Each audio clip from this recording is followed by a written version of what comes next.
Hey guys, Elliot here for Worldwide Auctioneers, and we have a special treat today because we're joined by both of our co-owners and principal auctioneers, John Kruse and Rod Egan, both at the same time. You know them, you love them. Here they are. We're here to talk about, well, a lot of stuff today, but I really wanted to dive into some of the collections that we're featuring for the Enthusiast auction, namely the Zimmerman Automotive Driving Museum collection. I kind of was curious, where did that come from? How did that come into fruition? Well, it's a neat group of cars, and as many of you may already know, they were a tactile driving museum. So every Sunday afternoon for years and years, guests could come in, pay your admission, and the staff would actually take you on drives in the museum cars. So rather than sitting around collecting dust, nothing, whatever, and perhaps deteriorating mechanically, they were actually used continually. And so a lot of them are, and a lot of them are on the driving tour, probably as you're watching this right now. And so that's kind of a cool factor. Stanley Zimmerman, it's actually from Indiana, but as he created that museum and how it was left, and really why we're excited to be working with the folks that have been left to take care of it, is because all the money from all these cars is going into a scholarship fund specifically for students exploring automotive restoration. And that's a big thing as we look at our broader hobby, as we lose a lot of great craftsmen, and looking at, how do we take care of these cars for the next 100 years.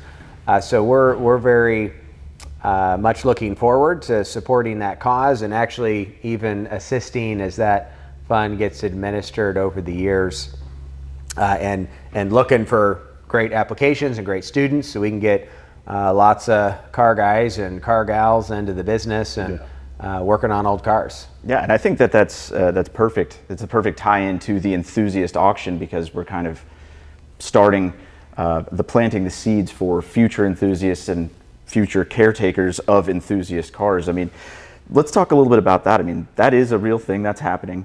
Like I said, is whether people are getting older and losing the ability to work and craft restoration vehicles like this. I mean, let's talk about the real importance and the impact that this will have, having a new generation of people that are able to restore an automobile properly. Yeah, I think you never completely replace what we're going to lose generationally. But honestly, with some of the new technology, the ability to, what guys were doing on an English wheel, there's technology now where you can replicate that stuff and arguably make it better if you like. So we will pick up a bunch of the things that we're going to lose, with the exception of those very people. So to be able to bridge that gap is really important. John and I are car guys first and foremost. We just happen to be in the auction business to, as a way to pay the bills. So we deal with it ourselves every day. Where am I going to get a part for this? This is damaged. Who can make this? And part of our jobs, we think, part of Enthusiast Car Week that we do here is to promote the enthusiasm of our hobby, right? The business, sure, but I mean the hobby, the passion that everybody shares, regardless of what level car you have. Where we can get that to another level. And the only way you can do that is to get it out there in front of people. And we've seen it, there's always younger generations joining, and they start with a certain type of car, and as they get older, their tastes change. And we've seen that generationally for years and years and years. We don't expect that to be any different moving forward, but it's kind of on people like us to expose them for their first time, to get them that introduction. And that's another one of the things that we're really happy to do with the Enthusiast auction and Enthusiast Car Week. Well, and with Enthusiast Car Week, I think it is part of, and certainly born out of, what we're doing on our campus. So we have a 30-acre private campus. Yes, we have climate control facilities, and we've got the shop and all that, but we are able to, right here on private property, you can test drive cars. Like, we encourage bidders to come in ahead of time, and we have inspection stations, plural. We've got all kinds of space to drive the cars and the team to do it. So we've really grown this campus and our facilities specifically so that you can do that. And that sometimes is an obstacle at a lot of collector car auctions where you Right. can't do those things. I was going to say that kind of ties into the worldwide difference, I would say. I mean, I've grown up going to a million auctions, myself and stuff like that, and that's something you just don't see. And I think it speaks volumes to the quality of cars that, you guys have, and the, how much you trust and, are honest and straightforward with the presentation of those automobiles. I mean, it's just something you don't see. Most auctions, it's like, don't touch it. It's up to you. We trust our clients. Sure. That might sound like a goofy thing to say, but we trust them. Like, this is our hobby, it's their hobby. We are trusted advisors. I'm not trying to tell you what to do. I don't know everything. I'm going to help you learn as much as you can and experience as much as you can. And we want this to be a long-term family thing. That's why we don't charge admission for kids. If you're 17 and under, you can bring your kid here, no charge. And it's why we allow the test drives. When we have this enthusiast auction, you want to bring your kid out, if you register to bid, take you for a test drive, you can take your kid with you. And so experience the hobby, and not just here in the Midwest in springtime when we all have, spring fever and we want to get out and use our cars, but just as a broader, really, I think, attitude and approach and core of what we're hoping to be a part of in our great hobby. Yeah, well, I mean, it sounds like we're well on the way to doing that. I mean, it's a fantastic experience. I love the Enthusiast auction every year. I love the tour. Yeah. Let's talk a little bit about the tour. It's in its 5th year now. How did that come to be, and where is it now versus where it was? Well, it started off with the idea that, there are some great events and tours within our industry, our hobby, all over the place. But you look at a lot of them, and you have, say, the Colorado Grand. Well, if you don't have a car that's a 1961 or older, probably sports car, you can't get on that tour, right? So if you want to go on a CCZA car event, if you don't have a car that's recognized by the Classic Car Club of America, you can't join that tour. Right. Right? The Pebble Beach Motoring Classic, one of my favorites. It's invite only, and the criteria for that is a car that has either been on the lawn at Pebble or could be on the lawn at Pebble. So that certainly limits where you're at. So there's so many enthusiasts, right? And I know a bunch of them. And the idea that there's a guy with a $50,000 car that is absolutely as excited and passionate about his car as the guy with a $500,000 car. And really, you get those two guys together, and the cars themselves are kind of just background, but they share the passion. They both understand what they love about their respective cars, and that's just been missing for all the car enthusiasts, which we are at heart, right? And so that was the thought. I thought, what, why don't we create something where you can do it? If you have a very cool collector car, something that you're passionate about, you're a good guy, you want to bring your family, you want to come and hang out, we want to promote that culture. That's what some of the things, and John, I'm not going to speak for you, but I love the people, the events, the relationships that we get.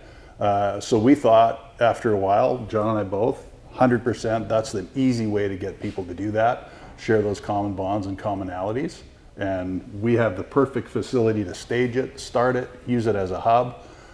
So again, part of a lot, purposeful development of our facility. Yeah. Well, I mean, well said. And like I said, I've gotten to go on the tour myself several years, and I think you hit the nail on the head there. It's the people, it's the shared passion for the car, no matter what it is. And I think that's one of the cool things about the Enthusiast Tour is it's not just a cruise, it's not just visiting collections, which is what we do, but we also do things. We sit down together and we eat, we share meals. And I mean, I've had great conversations with people that, we're worlds different, but we share that passion. And Correct. And we've been a ton of car events and tours, and a lot of it is very car centric. And John had the idea, well, does it have to always be garages, repair it? Like, does it always have to be car centric? There's some cool stuff that I'm sure people would be interested in that we can go see. And so I think that's another thing that separates our tour from a lot of others, not better, just different, right? Apples and oranges, is you get guys like John with the ideas to branch out, and obviously the feedback, and you've been on it, you talk to people, the feedback is phenomenal. Some of the non-car related facilities, businesses, places we get to go to, it's a one of the blast. things we're doing this year is we're actually going to go to a pretty neat non-car facility. It's an operating business, it's pretty cool. And then we're going to go to the private car collection. The place we just looked at is what paid for the private car collection. So there's a tie there, and I think that there are some wonderful next generation collectors, who maybe inherited cars from mom or dad or grandpa or something like that. But most of our hobby are first generation collectors. And I think that when we look at the new guys, the young guys and gals, or those lesser expensive cars, sometimes we get a little spoiled being around some of the best cars in the world, and we maybe forget from time to time to include them. But those are the folks who are going to buy and collect and cherish those significant cars later. So we want to bring everybody together, and we think that the collector car hobby is one of the most unifying activities where you, regardless of your background, views, thoughts, opinions, when we all get together for car stuff, we can do that. And it's really wonderful, and it's very fulfilling, not just as a career, but as a hobby. Yeah, absolutely. And like I said, it's my favorite event of the year. I'm not even just saying that. It's just a great time. And some of my favorite things are the non-car things we've gotten to do. Right. It's just an awesome time. Bringing it back to the Enthusiast auction itself, which follows the tour. We have another great collection that we're offering, the Passport collection. I know many of them are here. I've gotten to spend some time around them. Let's talk about how that collection kind of came to be and some of the highlights from that, because we've got a lot to look forward to regarding that collection. And it's. I mean, from a very simplistic answer, how did it come to fruition? It's a relationship. I've known Steve, knew his dad before Steve was running the entire collection. His dad started it. Steve, from a younger age, was a big part of it all the time. Been on events with Steve, done business with Steve, Passport Transport that he owns forever. It seems like they do a fantastic job. But I mean, literally from just spending time out at his place, hunting trips, hanging out at other car events, you start to develop a relationship. And we just, over the years, and it has been years in the making, the idea of selling a group of the collection. He has decided that having nearly 500 cars is too much. I can't say I blame him. That's a heck of a handful to maintain. And because he understands he is a custodian and that the cars do need, care and attention, that number, it's hard to give them all the care and attention that they need. And he wanted to pare down. So this is likely step one of a two group collection dispersal, part of those great cars that he has. And he talked to several auction companies, and at the end of the day, he felt extremely comfortable with what our abilities we were able to do that some other companies may or may not be able to do. Right, and that's kind of what I wanted to expand on right there, the worldwide difference in that regard. I mean, it's the relationship to even have the conversation, to trust that in the first place. But what are some of those differences that help make him? I would say the biggest difference is no one else has a facility like we have that they conduct auctions at.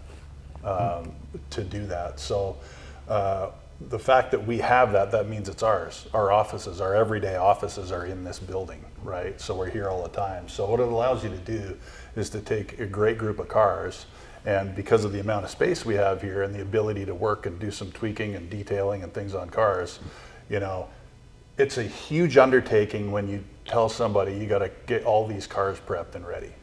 Most people get the deer in the headlights look. And for years, and it happened even in this case, it sounds like a lot of work. I'm not going to deal with that today.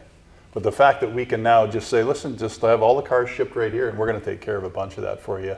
We'll take it off your plate. That's not something that you have to have taking up space on a day-to-day basis. We can do it, and then we get to know the cars a lot better.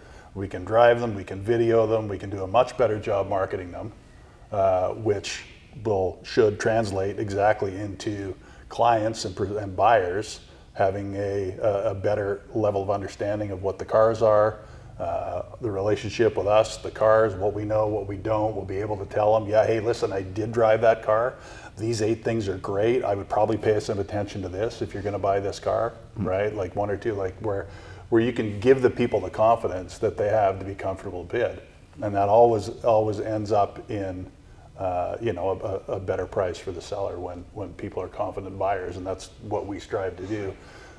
And getting all those cars in early gives us that opportunity to do that. So we happily talk to people and tell them everything we know about the cars, good and bad.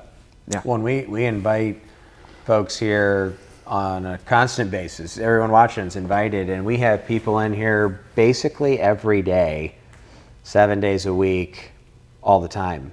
And when we lead up to an event, I mean, we've got almost all the cars in the auction are here for weeks or months in some cases. And it's great to be able to see a car, even if it is undergoing some work that we're doing on behalf of the seller, from there to the auction. You're like, that's great. You know, I'm not afraid or scared of somebody to see a car before it's stage ready when it crosses the auction block, because you know stuff's happening and you can have a greater level of confidence in what you're buying. And I think that's a super important thing for any buyer, is you got to do your homework. Yes, you can have confidence in what the last owner did. You can have confidence in some of the work that's been done, but you really got to have confidence that you've done your homework and you're comfortable with everything when you go to bid on and buy a car. In this case at auction, but frankly in any case. And our facility, campus, and amenities and staff allow you to do just that.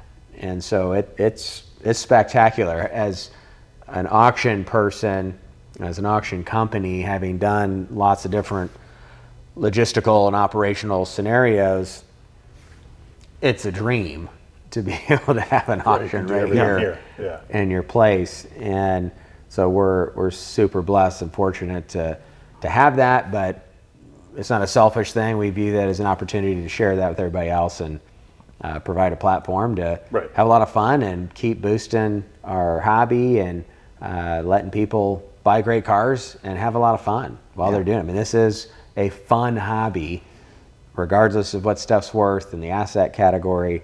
If you're not having any fun doing this, maybe you should do something else, right? I mean, cars are fun, that experience. And, you know, I think the usability, the drivability, the whole theme of the Enthusiast auction, are my kids car people?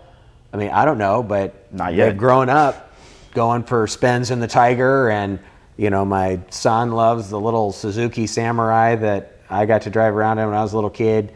And those are fun things to do.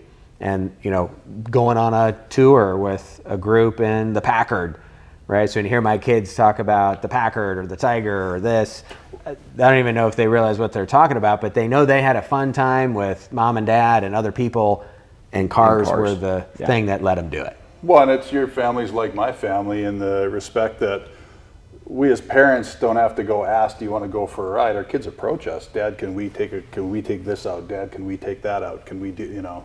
So that's a, I don't want to say a job well done, because obviously I'm a biased car guy, but when you've got your kids coming to ask you, they're very comfortable, you know, within it. I grew up around it. My greatest exposure was when I was a kid working in the garage on a '64 Cadillac Eldorado convertible with my dad. Tore it all apart. He tore it apart. I handed him wrenches. You know, that's how it goes. Yeah. Sometimes correctly, sometimes incorrectly, and you get notified if it's incorrect, right? Back in that kindly. generation. Yeah. But you know, I can see that now. My older son is the same. My little girls, they all want to do that. My wife, her entire family, she grew up in the back of cars, Bentleys, classic car clubs, Packard. Still have a family Packard that her grandfather had. So when you're around it, it just becomes very second nature. And so with the ease that we've seen our kids take to it, I think it's safe to say that most kids, if you give them that exposure, would probably have a very similar thought process. This is cool. Yeah, I agree, and that's like you said, why kids get in free here. Sometimes it's that exposure. I know I also had a similar, that's how I became a car guy myself. It was just like, well, this is the coolest thing ever. I can't imagine anything cooler. Bringing it back to that, do you want to talk about any specific cars from the collection? Does anything stand out to you guys? I mean, from the Passport collection specifically, they have some groups of great cars. I mean, they have the group of 5 Ferraris. There's anything you choose from. I think one of the great things about it is, the collection itself houses, like I said, a great number of cars, but more importantly, it spans a great time period. And Massive era. diversity. There is a lot of diversity. And the offering we have here is represented really, really well in that. I mean, you can go all the way from stuff back in the 20s. Is that what you want? Great. We've got some 30s, absolutely. We got a bunch of that. 40s, yep. 50s, absolutely. 60s, like it goes on and on and on. Every decade. And I think the newest car is the Ferrari California. So that's a 2010. I think there's even that Audi R8 is a 2020. Oh, that's a pretty 2020. much that's absolutely. About as new. Yeah. So it runs the decade. gamut. And what's cool about it is that there are great cars from every time period. Yeah. As in our position, people ask me all the time, "What's your favorite car?" An impossible question. Stop, right? Yeah, like I can narrow it down to favorite couple of cars within a certain era, right? But like most car guys, I probably have 20 favorite cars, right? Yep. I have a favorite of the collection, but go on and then I'll tell you what. Okay. So for a guy like me, I love all facets of that collection. And they all represent such important time periods. And the other thing is, it's what's really, really cool. You walk with Steve Plaster, and this is what I found amazing time and time again doing it with him. You walk through the collection with him, and up here, I couldn't do it. I don't have the capacity. Up here, well, Dad bought this car in 1994 from this guy, and he used to live over here. And we came across this car from this, and I recognized it from when I was at a car show in here, and it took me 12 years to get it, and then I got it, and you can walk, and virtually every darn car. Wow. He remembers, and certainly all the ones with significant ties or stories, right? Which, guess what, takes us right back to what we were talking about, the human interest side of it and the passion of car collecting, right? Yeah. So, John, I'll let you talk about your favorite, but my favorite part about this is all of the true passion that's exhibited and now here for everyone else to take part of. Yep. John? Well, I think if we all take a real clear assessment of ourselves, we usually do have a favorite. Doesn't mean we love any of our cars more than the other, but you usually have a favorite if you really, really dig deep. It's not very tough for me, irrespective of value. Maybe I like a lot of 90s cars, but the 99 Shelby Series 1, it's a stripe delete. It's the only red car built. And those cars are spectacular balance of power and speed and braking, and they look cool. And the Shelby, obvious heritage influence and heritage. That car is just a killer car to look at. It's a killer car to use. Drive, and great, yeah. it's unique being the only one, and it's paint setup and so forth. So it's a great car. It's my favorite car. It's the one I would want out of the group. And there's a lot of great ones. There are a lot of great ones. Yeah. I mean, and like I said, speaking of that paint color, the Ferrari, the green Ferrari 330 GT 2+2 Yes. Series 1. I mean, it's just so breathtaking in person. And we got it out in the sunlight earlier today, and it's even better. And like I said, that's just kind of the diversity in that collection. Those two cars are nothing alike, decades apart, but both just absolute stunning vehicles, both to behold and to drive. I really do think this collection's diversity and quality speaks for itself. Yeah, if you can't find something in this group of cars, you're not looking very hard. It would be my suggestion. Agreed. Speaking of cars and collections, we also have a collection we haven't talked about yet, the Great Outdoors collection. Talk to me a little bit about that. That's definitely aptly named. Sure. It is a group of cars, of course, all selling without reserve to the highest bidder, regardless of the price. And perfect fit for the enthusiast theme, because not only are these cars assembled to be used by anybody and everybody in the great outdoors, they are ready to go. When I go through the receipts, the service mechanical receipts in the last 12 months, it's absolutely breathtaking. You're like, oh my goodness, like there's nothing else you could have done. So, hey, take this car, which they were good cars, but go through every single thing. There's some updates and a little bit of modernization on a couple of them for ease of drivability. But I mean, you're talking 10, 20, 30, 40,000 a car just on mechanical make ready, so you can hop in and use them. Right. And so the cars are really neat. Yeah, let's talk about the kind of cars that we're talking about in the outdoors collection, because they're different. I mean, like they've kind of run the gamut of things that you would associate, I guess, with the outdoors. I mean, we were looking at a Mercury Woody the other day. Yep. Touch on some of the cars that we can see in the outdoor There's collection. several wood-bodied cars. Yeah. Of course, the 40 Buick is, in my opinion, one of the best-looking wood-bodied cars ever built. It's very, very attractive. Rake back, V windshield. It's got that, swoopy and kind of narrow back window, and it's just a killer car. The 59 El Camino. That is a special car. Big block 4-speed car. Mm-hmm. First year Go as well. That's my favorite in that collection. It's a nice car. Yeah, it is a sleeper. It's super cool. That is really cool. But looking at it, that's going to be a cool one to see. A couple of the Cadillacs, the 60 convertible, which had one of the biggest chunks of change spent on it.